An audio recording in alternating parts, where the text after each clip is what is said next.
ஞானகுரு அவர்கள் அகஸ்தியரை பற்றி எண்ணிலடங்காத ஞான உபதேசங்களை நமக்குள் பதிவு செய்துள்ளார்கள். அதிலே அவன் சக்தி பெற்ற நிலையையும் உணர்த்தியுள்ளார்கள். அவன் தன்னிச்சையாக அந்த சக்தி பெறவில்லை.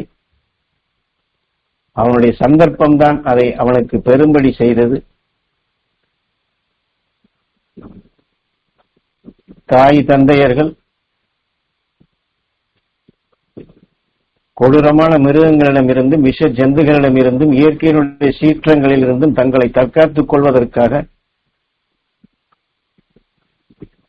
அவர்கள் புலனறிவால் உற்று நோக்கப்படும் பொழுது அதிலிருந்து தப்பிக்கக்கூடிய பல தாவர இனங்களையும் பச்சிலைகளையும் மூலிகைகளையும் வேர்களையும் அவர்கள் அறிகின்றார்கள், உணர்கின்றார்கள். அந்த பச்சிலைகளையும் மூலிகைகளையும் இது போன்ற விஷத்தை முறிக்கக்கூடிய வேர்களையும் அவர்கள் எடுத்து அணிகலன்களாக அதை அணிவதும், சில பச்சிலைகளை மூலிகைகளை அரைத்து உடலிலே முலாம் போன்று பூசுவதும், தங்கள் உடலில் இருந்து அந்த விஷத்தை வெல்லக்கூடிய இது போன்ற மனங்களை அவர் உடலில் இருந்து அவர்கள் வெளியிலே பரவும்படி செய்து அந்த மனத்தை நுகரக்கூடிய மற்ற அனைத்துமே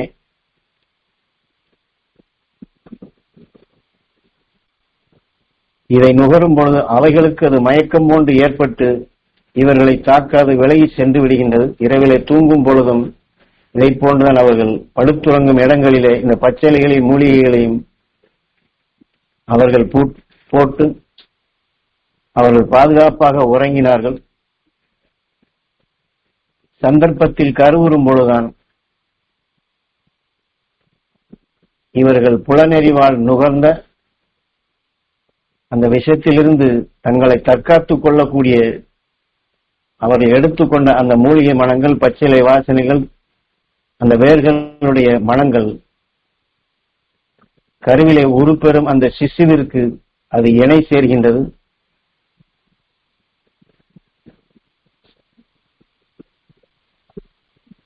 அவர்கள் உடலிலே பூசி அந்த மனத்தை வெளிப்படும்படி செய்தார்கள். ஆனால் இந்த கருவிலே உருப்பெறும் அந்த அகசியன் என்ற அந்த குழந்தைக்கோ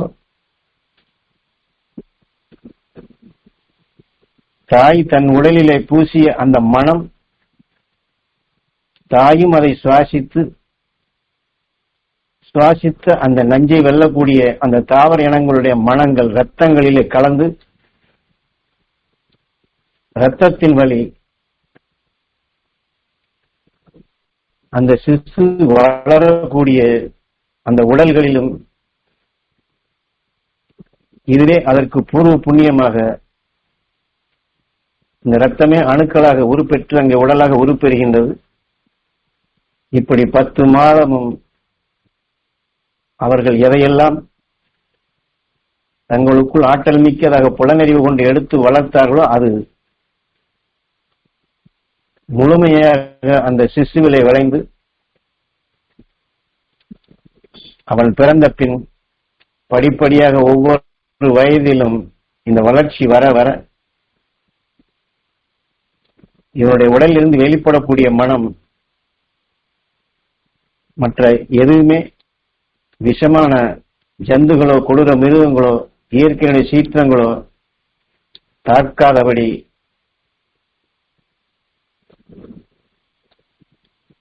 ஒரு கடவுளின் அவதாரம் என்று அக்காலத்திலே அவர்கள் போற்றக்கூடிய நிலைக்கு அவன் சக்தி வாய்ந்தவனாக அவன் உருப்பெறுகின்றான்.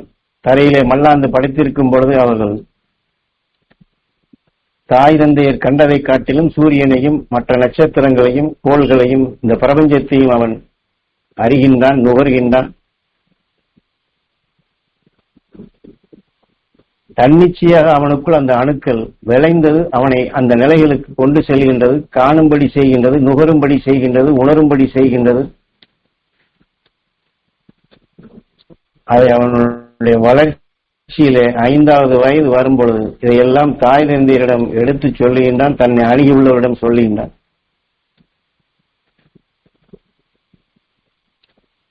அதே சமயத்தில் இந்த தாய் தந்தையர் அவர்கள் உடலிலே பூசிய இந்த கடுமையான விஷத்தையும் முறியடிக்கக்கூடிய அந்த தாவரினுடைய சத்துகள் இந்த தாய் தந்தையர் உடல் உறுப்புகளை உருவாக்கிய அணுக்களுக்கு எதிர்மறையாகும் பொழுது அவர்கள் இருவருமே ஏக காலத்தில்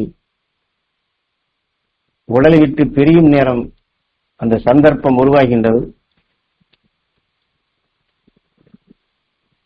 ஆனால் உடலை விட்டு பிரியும் பொழுது தன் குழந்தை தனித்திருப்பானே என்று குழந்தை மீது அவர்கள் பற்றாக அந்த ஏக்கத்துடனே குழந்தையை எண்ணியே அந்த இருவரும் உடலை விட்டு பிரிகின்றார்கள். அதே போல அந்த 5 வயதில் அந்த அகஸ்தியனும் தாய் தந்தையரை எண்ணி ஏங்குகின்றான். அந்த இருவருடைய உணர்வுகளும் ஒன்றாகப்படும் பொழுது உடலை விட்டு பிரிந்து சென்ற இந்த 2 ஆன்மாக்களுமே அகஸ்தியனுடைய உடலுக்குள் அவன் ஈர்ப்பிற்குள் வந்து இந்த 2 ஆன்மாக்களுமே அகஸ்தியன் உடலிலே இணைந்து விடுகின்றது. காவியங்களில் இதை சொல்லப்படும் பொழுது 5 வயதில் துருவன் மிகப்பெரிய சக்தி பெற்றான், மகா சித்து பெற்றான் என்று சொல்வார்கள். என்றால் இது எப்படி என்பதை நாம் தெரிந்து கொள்வதற்காக குருநாதர் ஒரு சின்ன உதாரணத்தையும் சொல்லுகின்றார். உதாரணமாக சிலருடைய உடலிலே உடலை விட்டு பிரிந்து சென்ற ஆன்மாக்கள் இருக்கும். அதிலே சில விஷம் குடித்து கூட இறந்திருப்பார்கள்.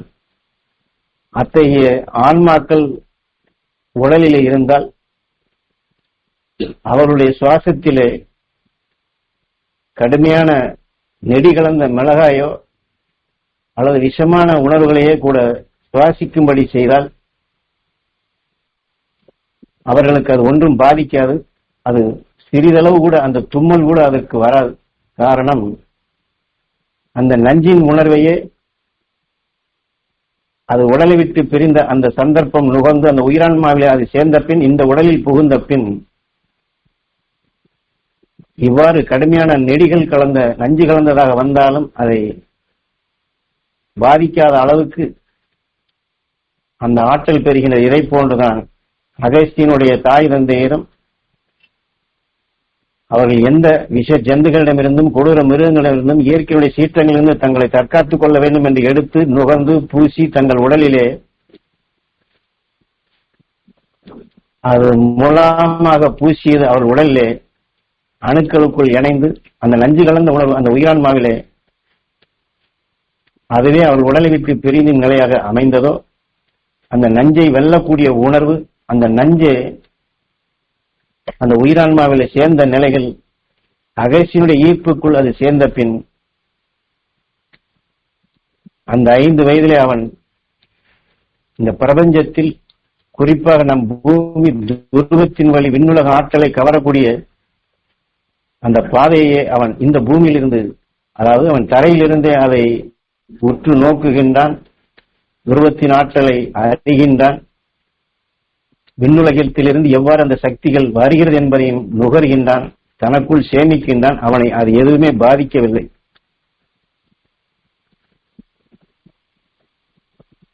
இப்படி அவனுக்குள் அவன் தாய் தந்தையர் கருவிலே வளர்க்கப்படும் பொழுது பெற்ற சக்தியும் தாய் தந்தையுடைய ஆன்மாக்கள் இவன் உடலில் சேர்ந்து கொண்ட நிலைதான் அவனை எத்தகைய நஞ்சும் அவனை பாதிக்காது. அந்த நஞ்சே அவனுக்குள் ஒடுங்கி, அது மட்டுமல்ல, அந்த நஞ்சே அவனுக்குள் ஒளியின் சுடராக, பேரருள் பேரொளியாக அவனுக்குள் அந்த ஒளியான அணுக்களாக அது உருப்பெறுகின்றது. அதனுடைய தொடர்ச்சியில் தான் அவன் பிரபஞ்சத்தையும் அகண்ட அண்டத்தையும் அவனுடைய வளர்ச்சி சிறுக சிறுக வர அந்த ஆற்றல் மிக்க நிலைகளை அவன் பெறுகின்றான். அந்த தாய் கருவிலே பெற்ற அந்த பூர்வ புண்ணியத்தால் விளைந்த சக்தி தான் அகஸ்தியனுக்கு இந்த ஆற்றல் பெற்று அவன் வளர்ச்சியிலே துருவ நட்சத்திரமாக இன்று வாழ்ந்து மலர்ந்து கொண்டிருக்கின்றான். அகண்ட அண்டத்தில் வரக்கூடிய எதையுமே இன்று ஒளி சுடராக ஒளியான அணுக்களாக, ஒளி கற்றைகளாக நீல நிறமாக துருவ நட்சத்திரத்திலிருந்து அது வெளிப்பட்டுக் கொண்டுள்ளது. அது அவன் எப்படி தாய் கருவிலே அந்த சக்தியை பெற்றானோ, தாய் தந்தையருடைய இயக்கத்திலே அவனுக்கு அந்த சக்தி கிடைத்ததோ, தாய் தந்தையரும் அந்த குழந்தையை காக்க வேண்டும் என்று அவர்கள் தங்களுக்குள் விளைந்த சக்தி தான் அந்த சந்தர்ப்பம். அவனும் துருவ நட்சத்திரம் ஆகின்றான். தன் தாய் தந்தையரையும் இணைத்து அவர்களை விண்ணுக்கு அழைத்து சென்று இந்த துருவ நட்சத்திரமாக வாழுகின்றான், வளர்கின்றான். மனிதனுடைய முழுமை அதுதான். நாம் இந்த உடலிலே வாழ்கின்றோம். இந்த உடல் உயிரால் உருவாக்கப்பட்டதுதான். இப்படி பல கோடி சரீரங்கள் பெற்றுத்தான் இந்த உயிர், இந்த சந்தர்ப்பம் நம்மை மனிதனாக உருப்பெற்று நாம் இந்த மனித உடலிலே மனிதர்களாக இந்த வாழ்க்கை வாழ்கின்றோம். இது போன்றுதான் அகஸ்தியனும் முதல் மனிதனாக மனித உடல் பெற்று இத்தகைய நிலையில் பெற்றிருந்தாலும் அணுவினுடைய ஆற்றலை அறிந்து, பிரபஞ்சத்தினுடைய ஆற்றலை அறிந்து, அகண்ட அண்டத்தையும் அறியும் ஆற்றல் பெறும் பொழுதுதான் ஒவ்வொன்றிலும் உள்ள மூலக்கூறுகளை, அந்த மெய்ப்பொருளை அறிந்து இந்த மனித சரீரத்திலிருந்தே உயிருடைய இயக்கத்தை உணர்ந்து உயிரோடு ஒன்றி உயிரை போன்றே உணர்வை ஒளியாக மாற்றி ஒளி சரீரமாக அவன் உருப்பெற்று அவழ்ந்து, அப்படி உருப்பெற்றதான் துருவ நட்சத்திரம். குருநாதர் காட்டிய அருள்வழியில் அதைத்தான் நாம் துருவ நட்சத்திரத்தினுடைய பேரருள் பேரொழி எங்கள் ரத்த நாளங்களில் கலக்க வேண்டும், உடல் முழுவதும் படர வேண்டும், உடல் உறுப்புகளை உருவாக்கி அணுக்கள் பெற வேண்டும் என்று எல்லா உறுப்புகளிலும் இதை இணைத்து இணைத்து இணைத்து அந்த அகஸ்தியன் எந்த வழியிலே ஒளி சரீரமாக அவன் உருவாக்கினானோ, துருவ நட்சத்திரமாக ஆனானோ, அவனிடம் இருந்து அவன் வாழ்ந்த காலத்தில் வெளிப்பட்ட அத்தகைய சக்திகளும் அவன் வளர்ச்சி பெற்ற நிலையில் துருவ நட்சத்திரமான உணர்வுகளையும் நாமும் குரு அருளால் எண்ணி ஏங்கி அதை பெற வேண்டும் என்று ஏங்கி சிறுக சிறுக நாம் சேர்த்துக் கொண்டால்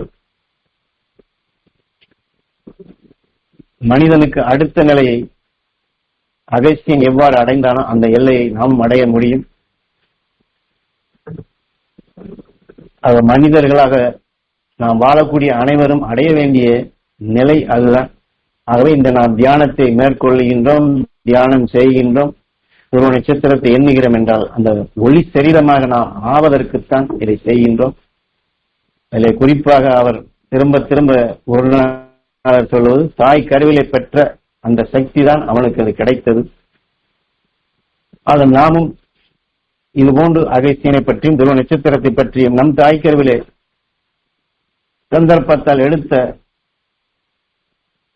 அந்த உணர்வின் பதிவுகள் தான் நம்மையும் இதை இப்பொழுது நுகரும்படி செய்து கொண்டிருக்கின்றது. நம் தாய் தந்தையரை எண்ணி, நம் தாய் தந்தையருடைய அருளால் இந்த துருவ நட்சத்திரத்தின் பேரருள் பேரொழியை நாம் அடிக்கடி எண்ணி ஏங்கி சேர்ப்போம். அதே போன்று ஆதிசங்கரரும் அவர் இளம் வயதிலேயே அவர் ஞானத்தை பெறக்கூடிய வாய்ப்புகள் அவருக்கு அமைந்தாலும் அவருக்கும் அந்த சக்தி கிடைத்தது அவருடைய தாயினுடைய உணவினால்தான். தாய்ப்பாசம் கொண்டவர் தான் ஆதிசங்கர். தாயை காக்க வேண்டும் என்றுதான் அவர் ஏங்கி திரிகின்றார். அந்த வயதிலே அவரால் அதை சரியான வேலை செய்து தாயை காக்க முடியவில்லை. அதற்காக அவர் ஒவ்வொரு வீடாக சென்று யாசகம் பெற்று அப்படித்தான் அவர் செயல்படுத்தினார். அப்படி யாசகம் பெறும்பொழுது மற்றவருடைய ஏச்சும் பேச்சும் இந்த இளம் வயதில் இவ்வாறு யாசிக்க வருகின்றாரே என்று அதிலே பல அவமானங்களை அவர் சந்திக்க நேர்ந்து அதில் எப்படியும் தன் தாயை காக்க வேண்டும் என்று இந்த தாய் பாசத்தில் அவர் ஏங்கி அக்கால முறைப்படி அந்த பக்தி நிலைகள் எண்ணும் பொழுதுதான் எந்த அகஸ்தியின் தாய் கருவிலை பெற்று அந்த உயர்ந்த சக்தியை பெற்றானோ அதே போன்று இந்த தாய் சக்தியை வளர்த்துக் கொண்ட அந்த கோலமா மகரிஷியுடைய உணர்வுகள் அவருடைய ஈர்ப்பிலை சிக்கி, என்றால் அவர் வாழ்ந்த காலத்தில் அரசனாக வாழ்ந்திருந்தாலும் அவருடைய உள்பொருள்களை உணர்ந்து திருந்தி தான் செய்த தவறுகளை உணர்ந்து அகஸ்தியனுடைய உணர்வுகளை நுகர்ந்து விண் செல்ல வேண்டும் என்று முயற்சிக்கும் பொழுது தன் உயிரான்மாவிற்கு இந்த தாய் சக்தியை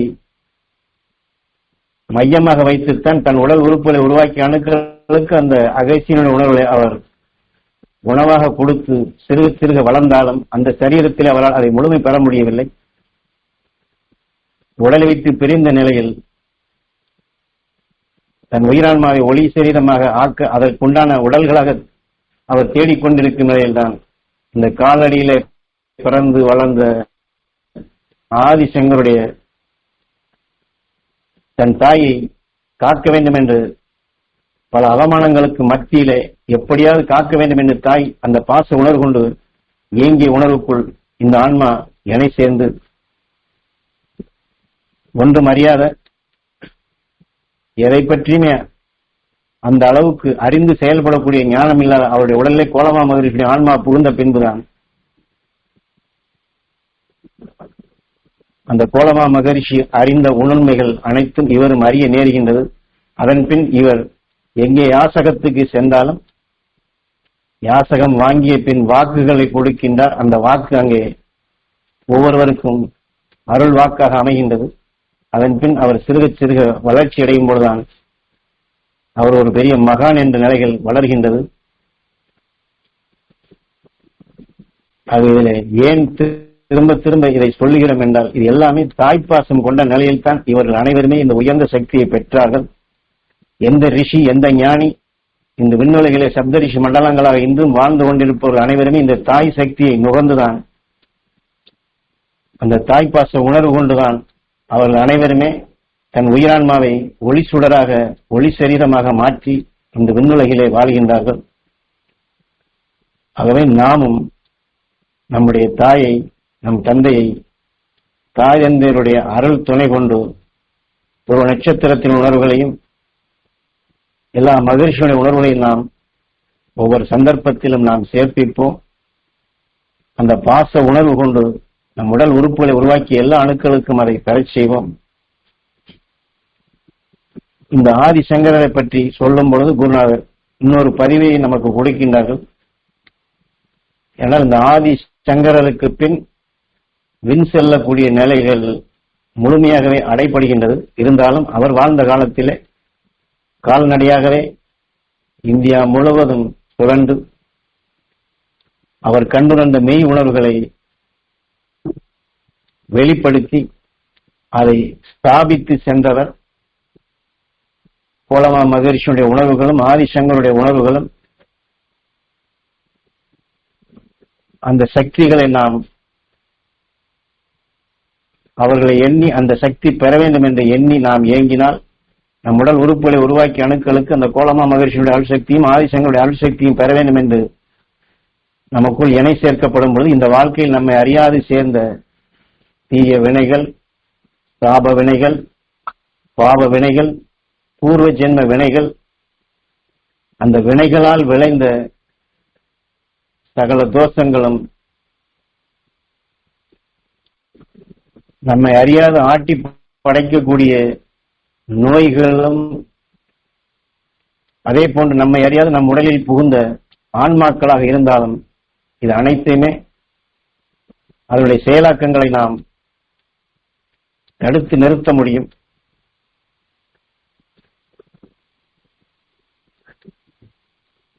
ஆகவே நாம் ஞான குருவை நினைவு கொண்டு வந்து, நம் தாய் தந்தையரை நினைவு கொண்டு வந்து, அகஸ்தியின் தாய் கருவில் பெற்ற சக்திகளையும் ஆதிசங்கரர் அவருடைய தாய் சக்தியின் மூலமாக அந்த தீய வினைகள், சாப வினைகள், பாவ வினைகளை போக்கிய உணர்வுகளும் பெற வேண்டும் என்று ஒரு 2 நிமிடம் நாம் ஏங்கி தியானிப்போம். நம் நினைவை ஞான குருவின்பால் நினைவை செலுத்தி,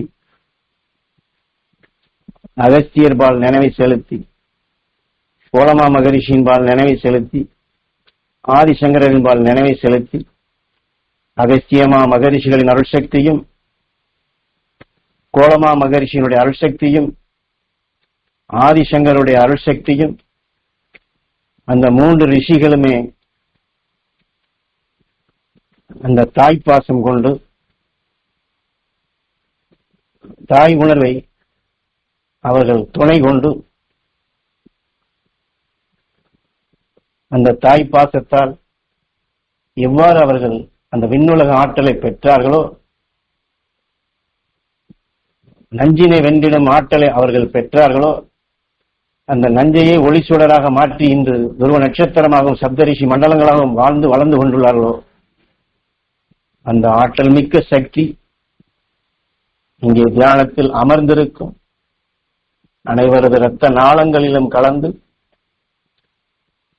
அனைவரது உடல் முழுவதும் படர்ந்து அனைவரது உடல் உறுப்புகளை உருவாக்கிய அந்த எல்லா அணுக்களிலும் அகஸ்தியமா மகரிஷிகளின் அருள்சக்தியும் கோலமா மகரிஷினுடைய அருள்சக்தியும் ஆதிசங்கருடைய அருள்சக்தியும் அவர்கள் தாய்ப்பாசத்தால் பெற்ற ஒளியான உணர்வுகளை எல்லோருக்கும் அந்த சக்தி கிடைக்க வேண்டும் என்று புருவ மத்தியில் நம் உயிரான ஈசனை வேண்டி எல்லோருக்கும் அந்த சக்தி கிடைக்க வேண்டும் என்று, எல்லோரும் பெற வேண்டும் என்று நாம் ஏங்கி நம் நினைவை துருவ நட்சத்திரத்தின் பாலும் சப்தரிஷி மண்டலத்தில் இருக்கக்கூடிய கோலமா மகரிஷி அகஸ்தியர் ஆதிசங்கரின் பால் நினைவை செலுத்தி இழுத்து கவர்ந்து சுவாசித்து நமக்கு முன் அதை பெருக்கி இங்கே தியானத்தில் அமர்ந்திருக்கும் அனைவருக்கும் கிடைக்க வேண்டும், அவர்கள் இரத்த நாளங்களை கலக்க வேண்டும், உடல் முழுவதும் படர வேண்டும், உடல் உறுப்புகளை உருவாக்கி அணுக்கள் பெற வேண்டும் என்று அந்த அபரிதமான சக்தியை நாம் இழுத்து கவர்ந்து எல்லோரும் பெற வேண்டும் என்று ஒரு 2 நிமிடம் அதே நினைவோடு ஏங்கி தியானிப்போம். உயிரான ஈசனிடம் வேண்டி அந்த தாய் பாசத்தோடு தாய் அன்போடு தாய் சக்தியை வளர்த்து வின் சென்ற அந்த ஒவ்வொரு ரிஷியினுடைய சக்தியும் நாம் ஏங்கி பெறுவோம். இங்கே தியானத்தில் அமர்ந்திருப்போரும் இந்த தியானத்தின் மூலமாக கான்பரன்ஸ்களில் கேட்டுக் கொண்டிருப்போர் அவருடைய உடல்களிலும் அவர் குடும்பத்தாரும் எல்லோருக்கும் கிடைக்க வேண்டும் என்று ஒரு 2 நிமிடம் ஏங்கி தியானிப்போம்.